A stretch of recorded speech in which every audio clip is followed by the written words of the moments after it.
Iowans from all walks of life are facing a crisis of out-of-control costs, which this administration and Senator Ernst are making worse with the Republican budget that they just passed. And these out-of-control costs are directly linked to another crisis, a crisis of out-of-control corruption. And I want to stress that these costs and this corruption go hand in hand.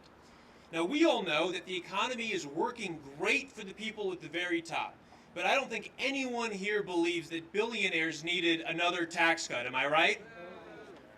The economy is not working for the rest of us, and that is directly tied to the corruption of our political system. And unfortunately, I have seen this corruption firsthand in the state legislature in Des Moines, and I'll tell you about that in just a moment. But we can all see the corruption for ourselves from the outside, and we all see these out-of-control costs in our own lives. Whether it's at the grocery store, whether it's at the doctor's office or the pharmacy, or when I drop my son Elijah off at the daycare like I did this morning, and I'm reminded that my child care costs almost as much as my mortgage.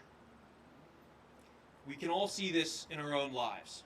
We're all getting squeezed while the better future for our children slips away, because politicians like Joni Ernst are bought and paid for, and they make promises that they never keep. 12 years ago, Joni Ernst made a promise. She said that she would go to Washington, that she'd only serve 2 terms. But what's happened in her 2 terms in Washington, D.C.? Iowa has fallen to dead last in our economy. We're number 1 in rising cancer rates. Our water is dirtier than ever. Our public schools are beginning to fall behind in the Midwest.